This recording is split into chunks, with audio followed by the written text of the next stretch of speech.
afternoon, you lovely people. Welcome back to Lily White Lane. I hope that you're all having a really good Tuesday and week wherever you are in the world and whatever you are planning to get up to. If you're here in the UK, you're probably sweating your balls off like me. In the words of Jez from Peep Show, I am hot like Pol Pot. But nevertheless, we've got some football to talk about and we've got Tottenham to talk about because the season is a few days away now. It's mad. It felt so far away for so long. We're 3 days away from the season kicking off this Friday night. Fulham versus Manchester United. Spurs on a Monday night against a newly promoted team away from home. It feels set up for us to lose, but nevertheless it's a game on paper we should be winning, and we'll get to previewing that. We'll get to talking about the upcoming season, expectations, what can Spurs achieve in the Cups, in Europe and in the league. But before we delve into that, I want to quickly recap last season, because it was a strange season, wasn't it? Ange Postecoglou came in last summer, and I think a majority of the fan base said we're not going to have that many expectations for this season. It's about instilling the style of play, players getting used to, as I say, Ange Postecoglou, and we can't be too critical about a first season. And the first half of the season, it really was fantastic, wasn't it? It really was fantastic. Those first 8 to 10 games hugely exceeded all of our expectations. They really did. But second half of the season, it all went Pete Tong. And all the fans, including me, who said we're not going to judge too much, it's the first season, started to lose their rag a little bit. Because we weren't just losing games. We were losing games in the exact same way because we were doing the exact same thing by a similar amount of goals. 3-0 against Fulham, 4-2 against Brighton, 4-2 against Liverpool, 3-2 against Arsenal. Each of these games, our high line was being exposed. We changed nothing about the system. Quick players were exposing that high line. Teams were playing the ball over the top, and those quick players were putting the ball in the back of the onion bag. Set pieces as well. Every team was targeting us from set pieces at the end of the season, and we just became far too predictable, far too easy to play against. And like many other fans, I didn't ask Ange Postecoglou to change the system completely and park the bus like Jose Mourinho, but I think we all wanted the manager to adapt a little bit occasionally. You know, maybe against the Manchester City, you leave the wing-backs out wide. Maybe against the Liverpool, you drop that line back a little bit. Do things slightly differently in each game. And then when you're against the Burnleys, the Sheffields last season, then you go all out. And when we played those sort of teams, it was beautiful football, but we've got to learn from our mistakes this season, taking on the top sides in the league. Because if we play similar to how we did last season, as long as we don't have the best players in the league playing that system against the top sides, you're going to get tore a new one. Your defence is going to get absolutely hammered and battered. So, look, pre-season hasn't been that encouraging. We've still conceded from set pieces. Defensively, we haven't looked fantastic. So I really hope that Ange Postecoglou and the team can learn from their mistakes at the end of last season and use them as an advantage heading into this one. Because as I say, it did feel like we became far too predictable. Second half of the season, 16th best team this year in the Premier League. For a club like Spurs, especially when, you know, ticket prices have increased by 6% heading into this new season with the highest ticket and season ticket prices in the league, it's not good enough, is it? It's not good enough. When fans are paying that sort of money, they expect those sort of results, top of the table results. And Ange Postecoglou said a fair few times last season that, you know, this season he wants to be contending for the league. I still think we're very far away from that. And that's where my doubts about Ange come in. I like Dominic Solanke, but when you're coming out and saying that you want to contend for a league title and then bringing in the likes of Archie Gray, Dominic Solanke, no disrespect to them, you're either completely delusional or you're contradicting yourself and lying. Do you know what I mean? So, look, it's a tough one with Ange. I think we all started off last season up his arse. Let's not beat around the bush. In second half, as I say, some of his frailties got exposed. And whilst I don't like the way people go, this isn't Scotland, but when you've got a manager who's used to just managing top sides and he has to build a project at a club to get them to the top, do you know what I mean? It's not easy. It's not easy. The Scottish League, the Japanese League, yes, he did good jobs in those leagues. The Australian League, but it's a huge jump up. Not just to one of the top 5 leagues in Europe, the top league in Europe, where the best players are. Real Madrid, obviously, in Spain, but apart from them, as I say, Barcelona, Atletico, it's a league really of 4 or 5 teams that contend for stuff. France, a league of like 2 or 3. Germany, a league of, three: Leverkusen, Dortmund and Bayern.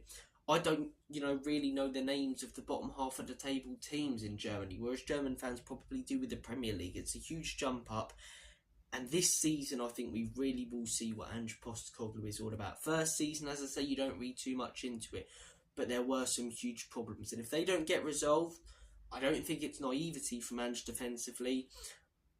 I think it may be stubbornness. Do you know what I mean? So, look, we'll see what happens.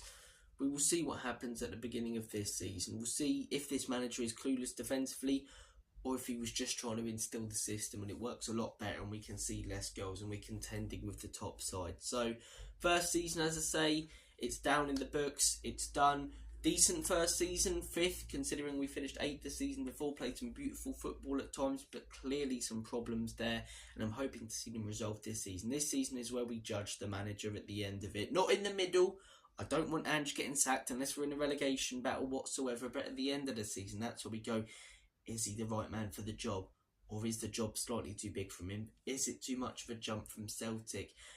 Is set pieces, just a huge weakness? Why has he not got a coaching staff team that follow him around everywhere like most managers? Those are questions that will be answered at the end of the season. And hopefully they're answered with good answers. But look, quick recap, as I say, of last season. This season feels big for the reasons that I just mentioned for Ange, but also for Spurs.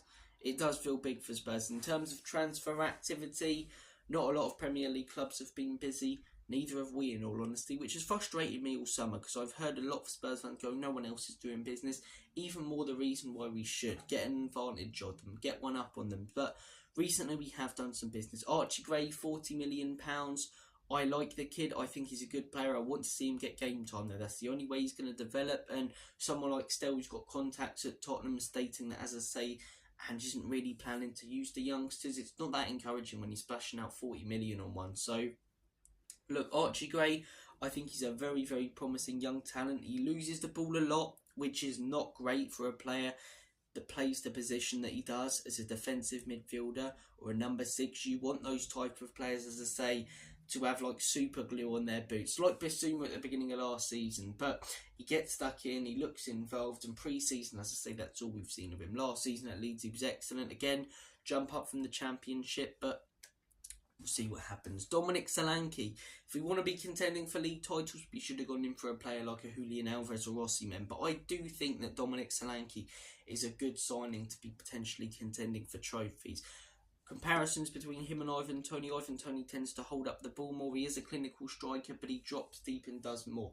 In an Ange Postecoglou system, you want almost a tap-in merchant. And whilst Dominic Solanke isn't that, you want someone who's just going to be there in the right place at the right time to put the ball in the back of the onion bag. Dominic Solanke is that, and Dominic Solanke will do that. The amount of times last season a good ball was put in by our wingers or an attacking midfielder or our wing backs, and no one's in there to slot it away. Dominic Solanke will be that guy. He'll be that physical presence up top. And I heard a really, really good comment the other day on my channel. Go check it out if you haven't already. And someone commented that I think it was GameCat. I do apologise if it was someone else, but I think it was GameCat who said that he could be a huge asset, Dominic Solanke, when it comes to defending set pieces. I'm sorry if I've got that wrong, by the way. I appreciate all my viewers, but said that he could be a huge asset defending set pieces, a big man next to Vicario and going forward. And I think definitely, I still think we need a set piece coach, because Ange Postecoglou is about as useful organising set pieces as I would be organising like a construction project. So, look, I think he's a good signing. People say, one good season, but it's not like he had his one good season 5 years ago, like a player like Timo Werner. He's a player who just had his best season in the Premier League for a mid-table club, scoring 19 goals. I think that's a very, very impressive track record. The fact he did it for a lower league club, I get that the pressure's going to be more at Spurs, different systems and stuff, but you'd imagine that he'd get more service at Spurs, and if he's, half as clinical as he was last season, he'll score the same amount of goals. If he's more clinical, he'll score plenty more. So I think it's a good signing. I may be in the minority, but crucify me. I like Dominic Solanke. So, look, comment down below your thoughts on that one. In terms of transfers out, Kicking the can down the road FC when it comes to loaning players out. Hey, Brian Hill loaned out again. Probably, I don't even know what's going on with Ndombele. Is he in the country? Do you know what I mean? Ndombele likely loaned out again. Lo Celso probably going to get loaned out again. And that is literally, we'll deal with that next year. And then those players come back next year and we've got to loan them out again. We're better off releasing them. It's not going to happen because Daniel Levy's business mind won't allow him to do that. But they're just sticking around, aren't they? They're like a bit of mould in the room. It's just no disrespect to them players, but they are the definition of dead wood in a football club. Do you know what I mean? And just loaning them out. They're never going to turn their careers around. Come on, they're never going to change. They're never going to change. Slipping Jimmy, always the same since he was 9. They're not going to change. So, look, get rid of those players next year. I'm sick of loaning those players out. In terms of actual sales, Emerson Royale's the first one that springs to mind to AC Milan, 15 million. Nick's absolutely gutted, but joking aside, I think it's good that we've got Emerson now. We turned down the Richarlison deal from Saudi, and then Richarlison's going, I want to play for Spurs. I wonder if he'll still come out with those sort of statements now that he's second fiddle to Dom. Take the money and run, Spurs. 60 million from those Saudis. I don't give a shit. I'm not like Richarlison's biggest fan. Oh, but he does a pigeon. Who gives a shit? Sell him. Do you know what I mean? 60 million. He's a pretty bang average striker. Sell him on. So, and before people go, Richarlison impressed at a mid-table club like Solanke. Richarlison was in a relegation battle and scored half of the goals that Dominic Solanke did. I'm not denying that he did well, but Dominic Solanke had a far better season last season for Bournemouth than Richarlison did at Everton this season before we brought him in. Look, I've lost my train of thought for a second there. What were we talking about? Dominic Solanke, Emerson Royale, sales, kicking the can down the road. Richarlison, as I say, take the money, man. If another offer comes in for a Richarlison, this is another one. Heung-min Son. It's not going to happen because of the Korean market that he brings and all the fans that come over from Asia to come watch him and the exposure over there for Tottenham and that leading to more profit, more shirt sales, more merchandise being sold on. So we're not going to sell Son until the guy's like a 40-year-old crippled old man. But having said that, in my opinion, playing fantasy here, if a good offer came in, sell him. Do you know what I mean? He's past his prime. I saw it the other day in pre-season, almost in on goal, and he doesn't trust his pace to carry it the way forward and then put it in the back of the net. He almost stops and slows down. He's not the same player that would run through about 3 or 4 players anymore. He often slows down plays, and he's definitely still capable of moments of magic. But the end of last season from Heung-min Son, just like James Maddison, was absolutely horrendous. Speaking of James Maddison, I would like to see Lucas Bergvall start over him. I really would. Good pre-season from Bergvall. Shit second half of the season from Maddison. You want your place in this team, mate, you're going to have to work for it. Don't expect that you're going to get handed things in life and at this football club. I don't care if good-looking young lad and whatever and having a cracking summer at Ocean Beach and good promotion. I couldn't care less. Lucas Bergvall, in my opinion, has worked harder in pre-season. He looks like he cares more and he's played better. Lucas Bergvall should be starting against Leicester, in my opinion. Oh, but he's too young. What's the point in bringing in all these young players if you're just going to loan them out and not give them the game time? Mikey Moore, Bergvall. I want to see these guys play for Spurs and get some game time. But look, now we're actually going to get into the meaty stuff. We're going to get into the most interesting part of the video. What can we expect for Spurs this season? In other words, my predictions. I think that Spurs, when it comes to the Premier League, will likely finish around 5th or 6th. I think it will be a very, very similar season to the last. I think we've improved enough to sort of stay where we are in the Premier League, but nowhere near enough to take that jump, which is why it's frustrating that we've not gone out there and signed some top quality players yet. Solanke's a very good signing. Archie Gray's a good signing, has a lot of potential, but where's that Eze? At the beginning of the transfer window, when he was available, where was that Paulinho? Now that Liverpool aren't getting him, where's that Zubamendi?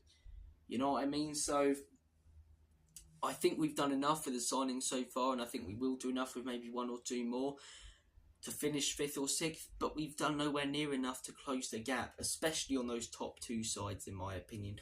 I think Manchester City and Arsenal clear of the rest. Arsenal have been fantastic over the last few years. I hate saying it because they're the scum, but they really have. They've got a really, really good squad. They're still yet to sign a striker, which is why I think the Man City will likely win the league. And some dickheads decided to mow his grass. Right, so I'm doing my video. How inconsiderate. Robbie's filming. Everyone should shut up. So, look, I think Man City, as I say, have such... 1 second. Inconsiderate arsehole, eh? Inconsiderate arsehole. You should just know that Lily White Lane is doing a video, that Robbie's doing a video, and therefore you stop what you're doing, right? Nevertheless, I'm only dicking around. Manchester City, I think, will win the league again. It's boring. Hopefully, they get the 115 charges and get relegated. That'd be a fantastic day, wouldn't it? That would be a great day. Oh, you're reveling in another team's downfall. Yeah, I am. They're plastic bastards. I want to see them go down. I want to see them go down. I love to see them go down. So, look, Man City, I think, will win the league again. Boring City. Haaland will win Golden Boot. I think Arsenal probably second. Third, fourth. I'm thinking Liverpool third at the minute. That could change. Again, there's still another month left of the transfer window. But have we done enough to close the gap on Liverpool, even though they've got a new manager and are starting off a new project? Not in my opinion. Salah, Van Dijk, Luis Diaz. Those players are all still there. And we haven't got any players who can compete with the level of Mo Salah over the last few years. So I think Liverpool will likely finish third. Fourth, at the minute, I'm thinking Manchester United. I think they've won 2 trophies in 2 years. Ten Hag got a lot of slack last season, rightly so, for how bad they were in the Premier League. But 2 trophies in 2 years is a very impressive record. And we've gone out there and done some good business, but they've gone out there and done some great business. De Ligt, a quality centre-half, a brilliant signing, in my opinion. Mazraoui, first team starter for Bayern Munich. Proven Champions League level player, great signing. A youngster such as Xerxes, unproven but could turn out to be really, really quality. Lenny Yoro, again, 18-year-old, so highly rated. So they've brought in the youngsters, but they've also brought in the proven quality players in the positions that they need to. Tottenham Hotspur, take some notes, man. Bring in the Archie Grays, but also bring in the Ezes. Bring in the Paulinas when you could. So, yeah, at the minute, I'm thinking 5th or 6th. I think Aston Villa will finish below us. I do. I think juggling Champions League with the Premier League might be a little bit too difficult, considering they haven't had to do it any time recently. Having said that, they were in the Conference League last season and played their first team in a lot of those games. But I mean, you're playing against like Karabag FC, and it's a bit different to in the Champions League. So I think Villa won't have a terrible season. They could win a domestic cup. Could they win the Champions League? I think there's more chance of my forehead shrinking than that, so it's not going to happen. But yeah, I think Chelsea won't finish above us. I think Manchester City and Arsenal clear of the rest. I think Liverpool and Man United will finish above us because I think they've done slightly more in the transfer window. I think Liverpool were already ahead of us and we haven't done enough to close the gap, and Man United have done far more than us in the transfer window. Then I'm thinking us 5th. Then I'm thinking probably I think Newcastle 6th, to be honest. No Europe, full focus on the Premier League, some good business this summer. Then I'd say Chelsea and Villa 7th, 8th. Make your minds up. But look, if we do finish 5th, what would your guys' thoughts and opinions be? 5th in your first season for Ange Postecoglou at Spurs, not bad whatsoever. Second season, this is where the expectations come in. And if I'm believing in this project, right? Because there's parts of this project I really like. The football going forward is beautiful. It really is. I love the way Ange Postecoglou speaks. I love what he's trying to do in developing youngsters. But then I want to see these youngsters play. I want to see us be defensively more mindful and clever. I want to see us start to defend set pieces, and every time a team gets a corner, it not feel like a penalty as a Spurs fan. So, second season and where the expectations coming. And you have to say, in my opinion, if we do go on to finish 5th, 6th, and not win a trophy, it's not a good season. Can't even say it's a decent season or it's an okay season. It's a bad season. It's a bad season. Not a horrific season, but in my opinion, second year of project is a bad season. If we finished the season 5th and didn't win a trophy, would I still trust Ange Postecoglou? I'd have to go game by game, and if we've learnt from our mistakes this season, and if parts of the system have changed, because if they haven't, that's when I question if he's the right man for this project going forward. But if they have, then I give him another year, because Arteta finished 5th a few years ago in his 3rd season, to be honest, and they stuck with him, and they've been contending for the league title and being by far the closest team to Manchester City in the league. So expectations coming in this season, 5th wouldn't be a good season whatsoever, but as I say, if we do finish 5th and I see changes, I see us start to defend set pieces, I see us play youngsters, I'm okay with giving it one more year. If I don't, we finish 5th, that might be it for me. That might be the end of the line, brother. So, yeah, I'm saying that Spurs finish 5th. Domestic cups, will Spurs win a trophy? Will I go on a date with Margot Robbie? I've in the Europa League, right? You look at that competition, who else is actually going to win it? Because apart from Manchester United, there is a load of hippo shite in that competition. Real Betis, teams like that. There's not many teams that spring to mind. Last season, the Europa League really was stacked as a competition. Leverkusen were winning it, a team contending for the league. Atalanta, who went on to win it, were fantastic, I'm not really seeing any quality teams in this Europa League that I think would beat Spurs apart from Manchester United. But if it comes down to Spurs and Manchester United, I think Man United will win it because they've been there so many times before. And I hate saying it, I'm not going to say Spursy, but because we're Tottenham, because we struggle in finals, and that's constantly going to be at the back of our minds. The day that we win a trophy is, in my opinion, the day that we win 5 or 6 more over the next 10 years. Even if we're doing crap in the league. But right now it's constantly there at the back of your head, isn't it? It's constantly following you around. Every year that goes by, another year on that trophy record, more pressure to win something. So Manchester United, I'm saying, will probably win the Europa League. I'm saying that we either get to the finals, semi-finals. If we don't come up against Man United, I think we reach the final. If we do come up against Man United before, that's where I think we get knocked out. Carabao Cup and FA Cup, I think we'll have decent cup runs, but I see it being similar to the last few seasons. I see us maybe getting to the round 16 or quarter-finals, getting a good draw against a Sheffield United and Nottingham Forest like we have done the last few years, maybe a Preston North End, a lower Premier League team of Fulham, and us taking it for granted, resting a few players and getting knocked out. So, yeah, I'm predicting a pretty bad season for Spurs, in all honesty, because in my opinion we haven't strengthened enough so far to close the gap.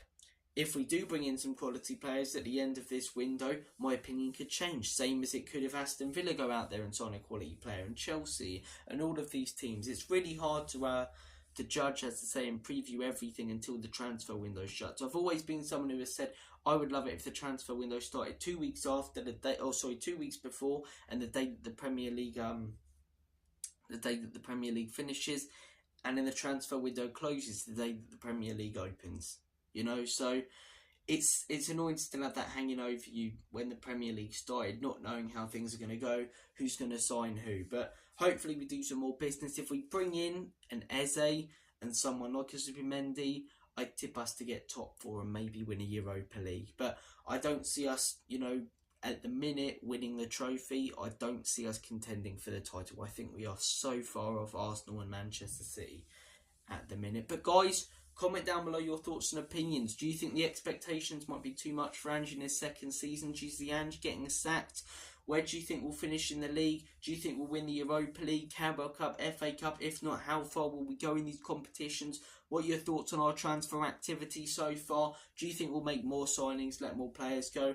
All of that good stuff. I want to hear your thoughts and opinions commented down below. Take care of yourselves. Don't melt in this boiling hot sunshine. Have a smashing day. And as always, come on you Spurs. In Big Ange we trust. Enoch and Levy